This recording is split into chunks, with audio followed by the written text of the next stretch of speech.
Roy Suryo CS datangi Komnas HAM. Mau ngapain Roy Suryo? Kemarin dipanggil oleh pengadilan, tidak hadir. Alasannya banyak agenda untuk kemerdekaan RI. Sekarang malah mendatangi Komnas HAM.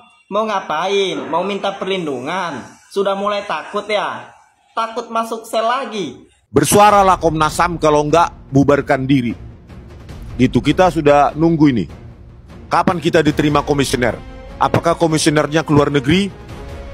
Atau kemana? Kok susah sekali, katanya melayani kepentingan rakyat.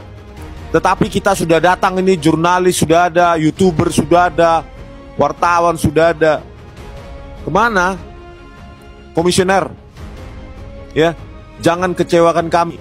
Kalau memang kalian tidak bisa mengawasi lembaga-lembaga penegakan hukum seperti yang super power, super body seperti kepolisian, maka kalian nggak bernyali di posisi komisioner itu. Saya gantikan aja, bagaimana? Saya gantikan. Gimana Pak Prabowo Subianto? Angkat saya ketua Komnas HAM. Meneliti ijazahnya Joko Widodo dan terkonfirmasi palsu. Sudah konfirmasi sama siapa, Mon? Ngadi-ngadi nih Rismon nih. Kayaknya sudah kepanikan, ketakutan ya Rismon. Ngoceh. Nggak karuan lagi udah ngocehnya sudah. Nah, katanya kami ini hanya meneliti ijazah Bapak Jokowi dan terkonfirmasi palsu. Emang kamu konfirmasi sama siapa, Mon?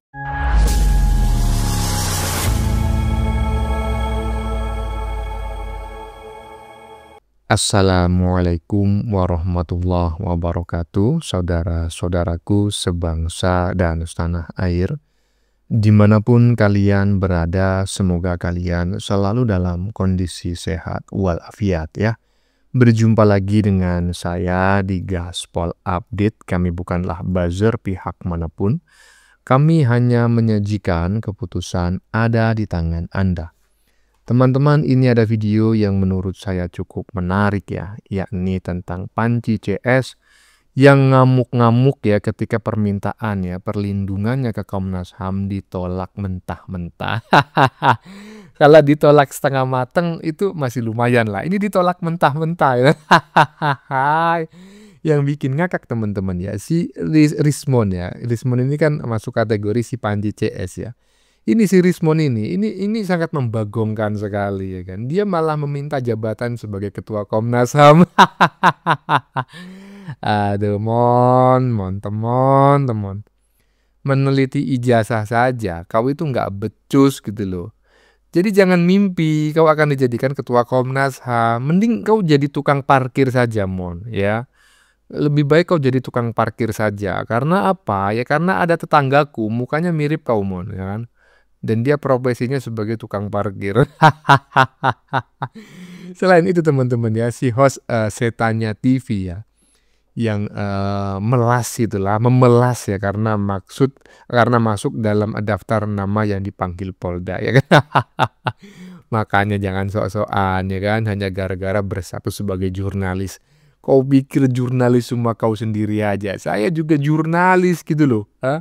Saya jurnalis, malah bisa dikatakan saya jurnalis ya kan, lebih senior daripada dirimu itu. Tapi saya kan nggak pernah sok-sokan kayak kamu kan. Iyalah, jangan sok-sokan hanya mentang-mentang sebagai jurnalis. Apa kau pikir jurnalis tidak bisa dipidanakan? Bisa lah, kecuali kesalahanmu itu pada saat kau menjalankan tugas sebagai jurnalis. Emang kau tugas sebagai jurnalis sebagai apa? Orang kau cuma konten kreator, ya kan? Jangan bodoh lah. Nah, bagaimanakah videonya dan bagaimanakah respon netizen? Mari kita tonton bersama, kemudian mari kita komentari bersama di bagian akhir video. Ini dia. Roy Suryo CS datangi Komnas HAM. Mau ngapain Roy Suryo? Kemarin dipanggil oleh pengadilan, tidak hadir. Alasannya banyak agenda untuk kemerdekaan RI. Sekarang malah mendatangi Komnas HAM. Mau ngapain? Mau minta perlindungan? Sudah mulai takut ya? Takut masuk sel lagi? Dulu masuk sel, sekarang udah hampir masuk lagi. Terus kenapa? Takut ya? Makanya cari temen sana sini, laporan sana sini, biar apa? Biar tidak jadi ditangkap. Hah, Roy Suryo? Kemarin dipanggil oleh pengadilan, katanya sibuk ikut lomba Agustusan, ya kan? Sekarang malah mendatangi kantor Komnas HAM gitu loh. Mau minta tolong. Aduh, kasihan kali aku sama kau ini. Minta tolong ke sana kemari. Apa nggak cukup kalian minta tolong ke Donald Trump, ya kan? Ngapain minta tolong lagi ke Komnas HAM? Kalau kalian minta tolong ke Donald Trump, itu yang datang balasannya itu bukan hanya surat loh, bisa rudal loh. Dan kapal induk. Lanjut. Bersuaralah Komnas HAM, kalau enggak bubarkan diri. Gitu, kita sudah nunggu ini. Kapan kita diterima komisioner? Apakah komisionernya ke luar negeri? Atau kemana? Kok susah sekali, katanya melayani kepentingan rakyat. Tetapi kita sudah datang ini, jurnalis sudah ada, YouTuber sudah ada, wartawan sudah ada. Kemana? Komisioner, ya, jangan kecewakan kami. Kalau memang kalian tidak bisa mengawasi lembaga-lembaga penegakan hukum seperti yang super power, super body seperti kepolisian, maka kalian nggak bernyali di posisi komisioner itu. Saya gantikan aja, bagaimana? Saya gantikan. Gimana Pak Prabowo Subianto? Angkat saya ketua Komnas HAM. Saya panggil itu Kapolri itu untuk RDP di apa? Ya, saya bongkar itu rekayasa kepolisian itu. Ya, memang nyawa saya cuma satu, tapi lebih baik mati berjuang daripada mati jadi penjilat dan pengecut. Kau ini gimana, Mon? Sadar dirilah, katanya kau ini peneliti, Mon. Tapi ke ujung-ujungnya kau minta jabatan sebagai ketua Komnas HAM. Katanya kau menolak tawaran menjadi ketua komisaris.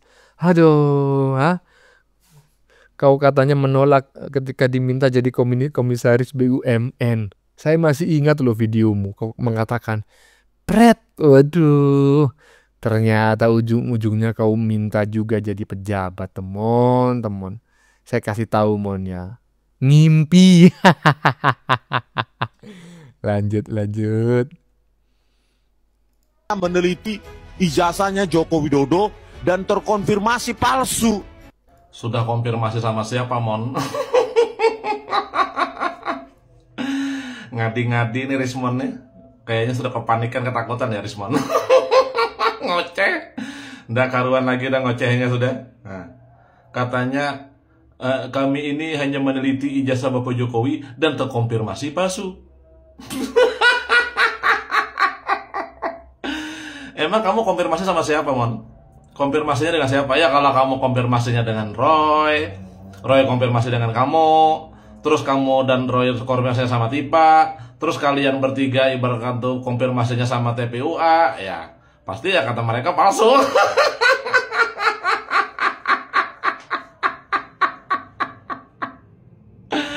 Kan itu kan sudah jelas, sudah dikonfirmasi, sudah diverifikasi, ya kan, sama pihak Universitas Gajah Mada, Fakultas Kehutanan. Ijazah Bapak Jokowi itu sudah dikonfirmasi asli, sah, memang Bapak Jokowi itu lulusan UGM. Dan ijazahnya pun sah. Nah terus sudah dikonfirmasi kan sama UGM. Nah terus kamu bilang sudah terkonfirmasi, terus palsu. Itu konfirmasinya dengan siapa, Rismon yang bego?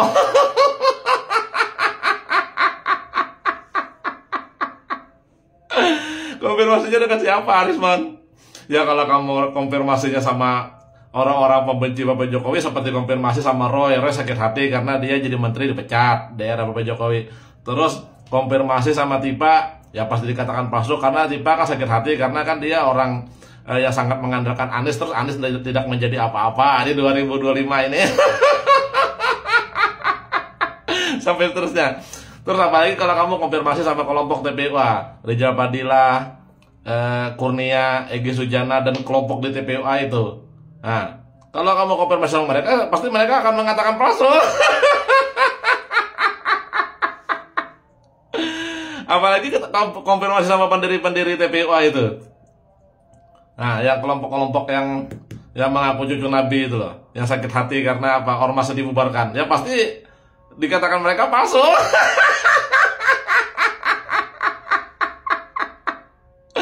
Jadi konfirmasi kamu tuh sama siapa, Rismon? Konfirmasi kamu tuh sudah terkonfirmasi palsu itu dengan siapa gitu lah. Kalau sama UGM kan sudah jelas dinyatakan data ada, bukti ada, ijazah Bapak Joko itu sah, resmi, asli, ya kan? Bareskrim Mabes Polri juga sudah konfirmasi juga ke UGM, ternyata sah, resmi. Nah, datanya ada, mereka pegang. Polda Metro Jaya juga sudah konfirmasi ke UGM, benar. Nah, datanya juga sudah mereka pegang. Ijazahnya pun sekarang ada dipegang Polda Metro Jaya. Nah, Polda Metro Jaya sudah konfirmasi ke UGM memang benar asli resmi. Nah, terus respon kamu mengatakan katanya terkonfirmasi palsu itu, konfirmasinya dengan siapa? Dengan kelompok orang-orang bego itu ya.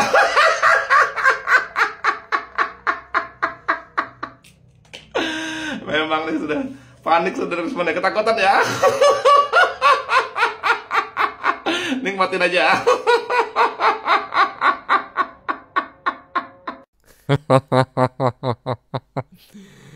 Sudah dikonfirmasi palsu. Kok ada yang mau orang se-DUNGU gini gitu loh. Ya saya heran mon. Kau itu kok se-DUNGU gitu loh. Aduh, jadi saya sependapat teman-temannya dengan apa yang disampaikan oleh Bang Ian Jibril barusan ya. Intinya sudah dikonfirmasi palsu. Minta konfirmasi kepada siapa mon? Lanjut. Jualan utama Roy Suryo, kejujuran dan kebenaran. Sekarang coba lihat, benarkah? 1. Klaim Roy Suryo, Rismon Tiva bahwa mereka peneliti sehingga tidak pada tempatnya dikriminalisasi katanya. Benarkah peneliti? Seorang peneliti tunduk pada satu ketentuan penelitian yaitu objektif. Objeknya netral. Nah sekarang apa yang diteliti? Jokowi. Kalau diteliti Jokowi berarti mengincar satu orang. Mereka harusnya objeknya adalah kategori. Kategorinya apa? Kepala negara, presiden. Presiden 8. Seharusnya Roy Suryo, Rismon Tiva mengumpulkan ijazah 8 presiden, mengujinya pakai teknik ELA yang Roy Suryo selalu gembar-gembarkan, dibuktikan palsu atau tidak. Mereka tidak melakukan itu. Jadi di mana jujurnya? Di mana benarnya? Ya. Benar ada agenda mendelegitimasi. Ya itu perasaan yang terlalu dalam aja. Motifnya sebenarnya apa nih? Enggak, motifnya kepala negara kita. Kita ingin yang track recordnya benar-benar bagus ya.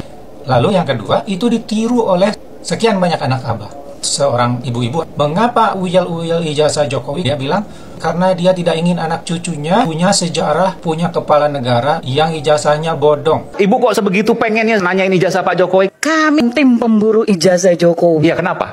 Kami punya anak, kami punya cucu. Tidak mau mereka buka buku sejarah, ada di Indonesia presidennya, ijazahnya palsu. Anda hanya uyal-uyal ijazah Jokowi. 7 presiden lainnya Anda tidak pernah menyebut-nyebut. Lalu ketiga, anak abah Roy Suryo CS ini zalim kepada polisi, mungkin kepada semua yang tidak cocok pendapatnya dengan mereka, mungkin semua dianggap bodong, tidak menunjukkan ijazah Jokowi, forensik yang dipertanyakan semua dengan alasan polisinya geng Solo. Anda menghina Pak Prabowo di sini. Dengan Anda mempertanyakan kinerja polisi, ngejek-ngejek polisi, Anda mengejek anak buah Presiden Prabowo. Bisa dikatakan kemunafikan itu menjadi bagian dari Anda. Roy Suryo CS, berkali-kali Anda mengatakan kejujuran, kebenaran. Tapi dari perkara ijazah Jokowi aja, Anda melakukan sebaliknya. Gak terbukti jujur, juga tidak terbukti benar. Iyalah, biasalah dalam menggiring opini, seseorang itu pasti akan menjual kejujuran dan kebenaran. Padahal secara de facto and de jure, mereka tidak jujur dan juga tidak benar.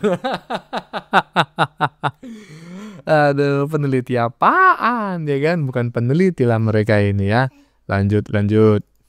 Jumlah terlapor tersebut bertambah 4 orang, yaitu semuanya adalah jurnalis. Kenapa kepolisian semakin ngawur di bawah Kapolda yang lama atau di bawah Pak Listio Sigit ini? Saya juga bingung. Ada apa dengan rezim Pak Prabowo Subianto? Apakah kepolisian ini sudah di luar kontrol beliau? Apakah sudah main sendiri? Sehingga jurnalis yang seharusnya dilindungi di bawah Undang-Undang Nomor 40 Tahun 99 juga siapapun yang membuat tayangan mengenai ijazah palsu, termasuk yang di depan saya ini ada 20 nih. Apakah semuanya mau dijadikan tersangka? Apakah semuanya mau dilaporkan, mau dipanggil polisi? Nah, menurut saya semua ini harus diselesaikan dengan mekanisme yang ada di Dewan Pers. Bukan dengan cara yang dilakukan kepolisian sekarang. Polda Metro Jaya katanya memanggil seorang ahli dari Dewan Pers yang sampai sekarang masih tidak diketahui namanya. Mungkin malu menunjukkan wajahnya di depan umum karena yang dilakukan itu salah. Bahwa bukan begitu caranya, tetapi membuat proses mediasi. Seharusnya apabila pemberitaan saya tidak berkenan di mata seorang Pak Joko Widodo, seharusnya dia mengajukan mediasi ke Dewan Pers dan saya dipertemukan di meja Dewan Pers bersama Pak Joko Widodo. Hal itu sudah dilakukan Sentana sejak 1982. Sudah berpuluh-puluh kali kita memberitakan sesuatu, misalnya tanah bermasalah, gedung bermasalah, kebijakan bermasalah, program pemerintah bermasalah, dan dipanggil ke Dewan Pers meluruskan. Dan akan diberi hak jawab. Pak Joko Widodo akan saya berikan hak jawab seluas-luasnya, selebar-lebarnya, apabila itu yang dilakukan dan beliau mengetahui hukum, mengetahui prosedur yang seharusnya. Saya juga kecewa kepada Pak Joko Widodo dan kepada para pengacaranya. Mereka tidak mengetahui proses hukum, prosedur yang ada untuk mematuhi undang-undang pers. Dan janganlah lagi menyebut-nyebut MOU Polri dengan Dewan Pers, karena MOU itu tidak ada artinya dibandingkan undang-undang. Apakah undang-undang mau kita injak-injak hanya demi sebuah MOU yang dibuat, ya mungkin ngetiknya cuma 1 hari, ditandatangan oleh 1-2 orang. Apa itu mau melewati undang-undang yang dibuat oleh puluhan anggota DPR berbulan-bulan dengan capek, dengan ahli, dengan keahlian yang besar gitu loh. Jadi kita sebagai masyarakat juga harus jelas. Di luar dari orang-orang yang tidak mau mendengar ya, mungkin yang termul-termul tidak mau mendengar, tidak apa-apa. Tapi saya bicara pada masyarakat, apa ini yang benar menurut kalian? Apa ini yang harus kita ikuti terus? Dan apakah ini yang harus dicatat dalam sejarah Indonesia? Pembungkaman pers ini sudah terjadi sejak Orde Baru. Apakah Joko Widodo dan Prabowo Subianto itu pengikut Orde Baru juga? Kita lihat dalam beberapa minggu ke depan, karena saya sangat prihatin bahwa terlapor yang baru, saksi-saksi yang baru, hampir semuanya dari kalangan jurnalistik, hampir semuanya dari kalangan pers. Jangan kita sebut dia punya kartu atau tidak, punya ini atau tidak. Pers itu adalah sebuah kegiatan jurnalistik, mencari informasi, mengumpulkan fakta. Kalau kita mengumpulkan fakta bisa dipidana, berarti kita akan hidup dalam kebohongan selamanya. Sekian dari saya. Melas sekali kau itu. Setannya TV kemana ceritanya ya? Hah? TV setan kemana? Kau melas-melas sekarang. Jangan kau pikirlah hanya gara-gara bersatu sebagai jurnalis kau akan kebal hukum. Memang ada, memang benar yang kau katakan, ya kan? Jurnalis itu tidak bisa dipidanakan. Semuanya hanya bisa diproses melalui Dewan Pers. Cuma pertanyaannya, kau jurnalis apaan? Hah? Saya aja status saya jurnalis, tetapi kegiatan saya di media sosial seperti ini, bikin konten di YouTube, ini bukan kegiatan saya sebagai seorang jurnalis. Kenapa? Karena harus ada, ya kan, perusahaan yang juga disertifikasi oleh Dewan Pers. Jadi yang disertifikasi oleh Dewan Pers itu bukan hanya orangnya sebagai jurnalis, tetapi juga PT-nya gitu loh, perusahaannya. Nah sekarang saya tanya, Setannya TV itu sudah terverifikasi oleh Dewan Pers apa belum? Sebagai sebuah media digital gitu loh, yang membuat siaran di YouTube. Kalau Setannya TV belum terverifikasi, walaupun kamu berstatus sebagai jurnalis, ya tetap kamu bisa dipidana karena kegiatanmu itu di luar, ya kan? Tugasmu sebagai seorang jurnalis gitu loh maksudnya. Jadi cerdas sedikit, jangan seperti Mbah Egy yang hanya gara-gara sebagai seorang pengacara kemudian ngerasa kebal hukum. Pengacara itu dilindungi oleh hukum ketika dia membela klien, ketika dia beracara gitu loh. Ketika dia tidak beracara ya dia manusia biasa bro. Aduh, macam kayak gini nyerang-nyerang Jokowi. Kau ini sama seperti menggali kuburanmu sendiri. Aduh, Setannya TV ya. Bagaimana menurut kalian?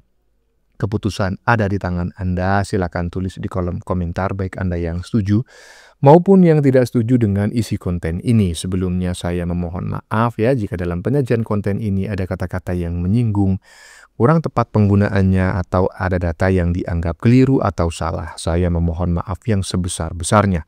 Kita jumpa lagi di lain video. Salam NKRI.